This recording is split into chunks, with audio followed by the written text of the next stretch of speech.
मैं चाहूँगा विक्रम भाई आपको पहले इसमें बताएं कि जल फिल्म कैसे हमारे पास में आई और ऑस्कर तक कैसे पहुंची। सोनू भाई मैं साथ में काम करना चालू किया इन द ईयर 2010 में हमने द म्यूजिक रूम एल्बम चालू किया।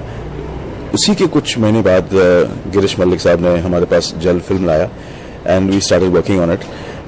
It was a huge process because बहुत ही चैलेंजिंग फिल्म था। उसका जो लैंडस्केप है फिल्म का, जिस तरह का म्यूजिक वो चाहते थे, उसमें गाने जिस तरह से आ रहे हैं, जिस तरह का गाने चाहते थे, जिस तरह का इंस्ट्रूमेंटेशन चाहते थे, it was very very challenging. But हमने कभी ये नहीं सोचा था कि हमने काम तो अच्छा किया एंड वी फेल्ट कि we did a great job, लेकिन अभी वहां तक तो नहीं सोचा था कि मेन स्ट्रीम कैटेगरी में, not in foreign film category, we will be in the long list of the Oscars. तो ये तो कुछ कमाल ही है, ये बहुत आशीर्वाद है ऊपर वाले के हमारे ऊपर। और ये हमारी पहली पिक्चर है और इसमें we have gone to the Oscar selection level, so we are overjoyed. मुझे अभी भी ये सपना सपना ही लग रहा है। अभी तक अंदर सिंक नहीं हुआ है, क्योंकि मैंने म्यूज़िक से जब भी सोचा स्टार्ट किया तो गाना मेरे लिए बहुत इम्पोर्टेंट चीज़ रही है हमेशा। साथ ही साथ म्यूज़िक बनाने की एक जो इच्छा थी और एज ए म्यूजिशियन इंस्ट्रूमेंट्स को सीखते रहना, प्रोग्रामिंग सीखते रहना, ये सब तो मैं करता आ रहा था। फिर जब मुझे एक सही इंसान मेरे साथ में जुड़े, विक्रम घोष जी, तब मुझे उनके साथ में काम करते करते अपने आप को खुद ढूंढने का मौका मिला। और हमने द म्यूज़िक रूम से स्टार्ट करके फिर जल की, फिर सुपर सुपर की, और अभी हैप्पी एनिवर्सरी भी की है। लेकिन जल फिल्म के म्यूज़िक में जो हमें मज़ा आया और जो जिस तरीके से हमने अपने आप को पहचाना और देखा और समझा, अपने म्यूज़िक को पहचाना, वो एक बहुत ही बड़ा खुशी का एक्सपीरियंस था। कभी सोचा भी नहीं था कि वर्ल्ड स्टेज पे ऑस्कर में पहली ही फिल्म के लिए आपका लॉन्ग लिस्ट में नॉमिनेशन आएगा। हमारे लिए हम यहीं तक पहुँचे, ये भगवान की बहुत बड़ी मेहरबानी है। और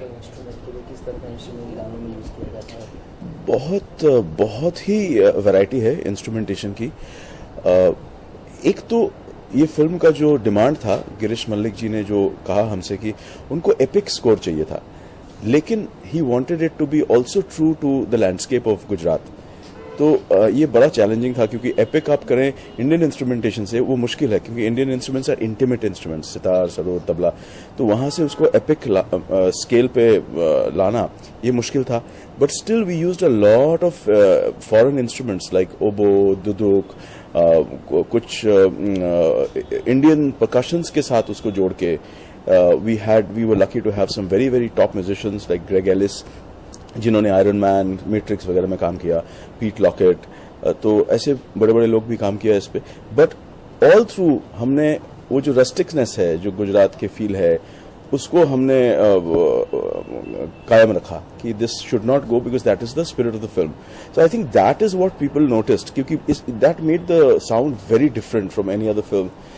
दूसरी बात यह कि सिर्फ गानों की वजह से ही ये नॉमिनेशन नहीं आई है। आप अगर जानते होंगे, पूरा फिल्म, उसके बैकग्राउंड म्यूजिक, जो उसकी जिस तरीके से फिल्म को म्यूजिक से जो समेटा गया है, और बैकग्राउंड म्यूजिक में विक्रम भाई का जो यूजेज ऑफ इंस्ट्रूमेंट्स है, परकशन, जिस तरह सीन्स को इन्हांस किया गया है, जो उन्होंने तरह तरह के परकसिव इंस्ट्रूमेंट इस्तेमाल किए हैं, जो साउंड हम लोग ने पूरे डिसाइड किया इस फिल्म का, जो सुर डिसाइड किया हमने इस फिल्म के साउंड का, वो मेरे ख्याल से अपने आप में स्टैंड आउट किया है। हमने जहाँ तक सुना है कि वो ये कह रहे थे कि हमारा नॉमिनेशन इसलिए हुआ है क्योंकि जितना भी म्यूज़िक आया है, 8000 म्यूज़िक आए थे, उस सिलेक्शन में से हमारा सिलेक्शन हुआ है। वो इसलिए क्योंकि ये म्यूज़िक सबसे ज़्यादा स्टैंड आउट करता है, वो किसी से मिला नहीं है, किसी से सिमिलर नहीं है। और इनफैक्ट इंडिया में भी जो काम हुआ है उससे भी सिमिलर नहीं है। अब इस समय म्यूज़िक हम एक भगवान के आशीर्वाद से उस स्टेज में आ चुके हैं कि म्यूज़िक को हम सिर्फ एंजॉयमेंट के लिए करते हैं। पहले म्यूज़िक हमारे लिए एक रोज़गार था, सिर्फ हॉबी तो थी ही, पर रोज़गार प्राथमिकता थी पहले। लेकिन हमारे दिमाग को भगवान ने सेटल कर दिया है, सिक्योर्ड कर दिया, क्योंकि लालच का कोई एंड नहीं है। तो आपका दिमाग सिक्योर हो जाए तो लालच खत्म हो जाता है। तो हमारा दिमाग सिक्योर हो गया, हमने म्यूजिक को म्यूजिक की तरह लिया, एक दूसरे को सम्मान दिया, एक दूसरे के प्लस पॉइंट्स को अपने अंदर खींचा, एक दूसरे से कम्पीट नहीं किया, एक दूसरे से सीखा है और इज्जत दी, इज्जत ली। उस वजह से हम लोग अपने म्यूजिक को बहुत एंजॉय हमने किया और ये ना केवल म्यूजिक मेकिंग बल्कि इस प्रक्रिया को भी हमने बहुत एंजॉय किया। जल पिक्चर को उतनी सराहना नहीं मिली पर म्यूजिक को, गाने को इतनी सराहना, क्या कहना? एक्चुअली जल पिक्चर को भी सराहना मिली थी और म्यूजिक को भी सराहना मिली थी। अगर आप जितने भी रिव्यूज पढ़ें, ये अलग बात है, कभी कभी बॉक्स ऑफिस सराहना में तब्दील नहीं हो पाता। सराहना मिलती है लेकिन बॉक्स ऑफिस पर वो तब्दील नहीं हो पाती। म्यूजिक भी ऐसा है कि हमारे यहाँ एक क्लीशे माइंडसेट है कि म्यूजिक भले ही लोगों को इतना पसंद ना हो पर वो किसी बड़ी फिल्म का हिस्सा है, प्रमोशन ज्यादा हो रही है, ऐसी कोई म्यूजिक कंपनी इन्वॉल्व है जो बोले इसी को चलाओ, इसी को चलाओ, तो चला चला के बजा बजा के बजा बजा के आप दुनिया को उस गाने को कन्विंस कर देते कि ये गाना अच्छा है। लेकिन वर्ल्ड स्टेज में ऐसा नहीं कर सकते आप। वर्ल्ड स्टेज में कोई भी चीज़ अगर आती है तो वो अपनी काबिलियत के आधार पर ही आती है कि एक रेडियो चैनल उसको बार बार बजा बजा के हिट नहीं कर सकता। तो यही एक खुशी की बात है कि भगवान ने हमारे पहले ही काम को, हमारा जो प्रारंभ हुआ है उस काम को ये मौका दिया, ये अवसर दिया कि वो वर्ल्ड स्टेज पर आए और हमें ये आश्वासन दिया कि भविष्य में हम कभी भी अपने काम से लीनियंसी नहीं बरतेंगे। इनका एक बड़ा अच्छा वर्ड है जो ये यूज करते हैं, विद्वत। तो काम आप कुछ भी करें, चाहे आप आइटम नंबर बनाएं या क्लब नंबर बनाएं, उसमें विद्वत आनी बहुत जरूरी है। सवाल करना चाहूँगा सर, आपने कई भाषाओं में गाना गाया और आपका सबसे पसंदीदा भाषा में गाना कौन सा? अच्छा सवाल है। इसका जवाब ये होगा कि भाषा से गाने की अच्छाई साबित नहीं होती। या गाना दिल को छूता है या नहीं छूता। तो मैंने चाहे कन्नड़ा में गाए हों या हिंदी में गाए हों या तमिल में गाए हों या पंजाबी में गाए हो, मराठी में गाए हों, गाने छूते हैं या नहीं छूते। तो कुछ गाने हैं हिंदी में जो मुझे बहुत छूते हैं, कुछ गाने कन्नड़ा में जो भाषा मुझे नहीं आती अच्छी तरह, पर मैं गाता बहुत सारे गाने हैं उस भाषा के, वो मुझे बहुत छूती है। सारे गाने मुझे बहुत छूते हैं। तो इट ऑल डिपेंड्स, उनका माधुर्य, उनका अरेंजमेंट क्या है, कॉम्पोजिशन क्या है, उस पर डिपेंड करता है। नहीं पूछा, नहीं म्यूजिक एल्बम नहीं पूछा। नहीं पूछा।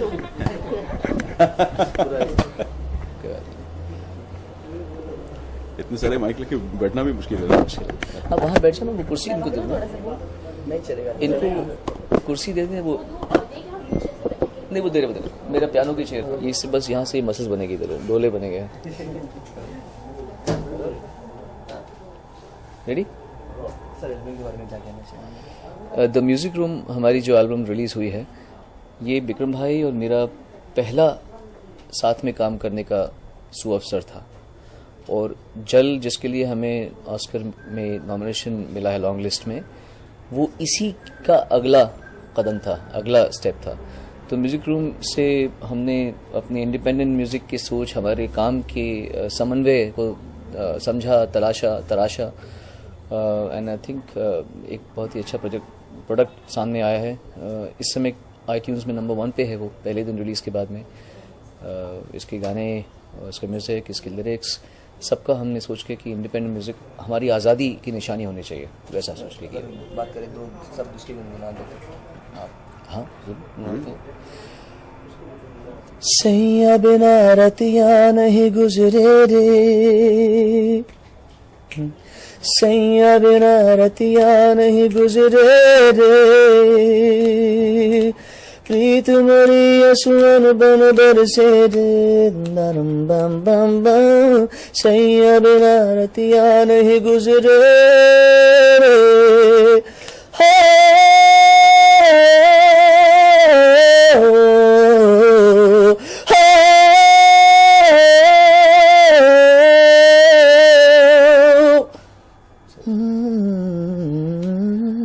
जी, गाने इस एल्बम में 7 गाने हैं और हर एक गाना अलग स्पेस में है।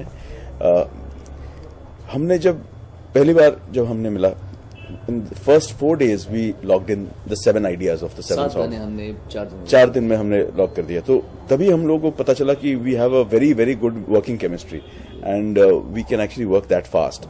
तो इस एल्बम के गाने बहुत अलग है. ये आप जो सोनू भाई के पिछले एल्बम सुने हैं, that is there, of course this is the voice of Sonu Nigam, but at the same time इनका जर्नी है कि कहाँ से कहाँ ही इज मूविंग. हमारा भी जितना पिछले एल्बम्स है फ्यूजन म्यूजिक के, this is very different from that also. So ये एक थर्ड स्पेस है जो कि हम साथ मिलते हैं तो तब वो बनता है. तो it's a very special album for us and as he correctly said, it's an extension और दिस, और Jal is an extension of this, और this is an extension of Jal. इसमें भी इंस्ट्रूमेंटेशन, इसमें भी जिस तरह से हमने ट्रीट किया सॉन्ग फॉर्मेट को, वो भी बहुत इनोवेटिव है. So I think it is an important album in the scenario of music right now. इसमें आपका सबसे फेवरेट सॉन्ग कौन सा है इंसान? मेरे लिए तो एक गाना है खामखा, जो 9 मात्रे में है और जिसमें सोनू भाई ने कमाल का विब्राटो डाल के एक गाना गाया है जो एब्सोल्युटली माइंड ब्लोइंग है.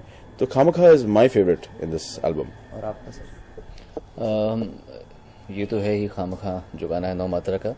इसमें एक और गाना है जो अब जो हमने सबसे पहले इस एल्बम की रिलीज से पहले पब्लिक को फ्री में दिया था, वो गाना है पाने चला था मैं जिंदगी. वो गाना 3.5 मात्रा में हमने, तो उसमें से काम किया. इनको मैं बोलता था कि विक्रम भाई कुछ अलग सी रिदम दीजिए और एक अलग सा ग्रूव बनाइए, फिर हम उस पर गाना बनाते थे मिलके. तो एक बहुत इम्पोर्टेंट बात है कि इस एल्बम में सारे गाने का लिरिसिस्ट सोनू निगम जी हैं. He has written all the songs, barring one song which is Walida, which Shruti Pathak wrote. All the songs are written by him. And पाने चला था के बारे में आप जरा बताइए, what the thought is?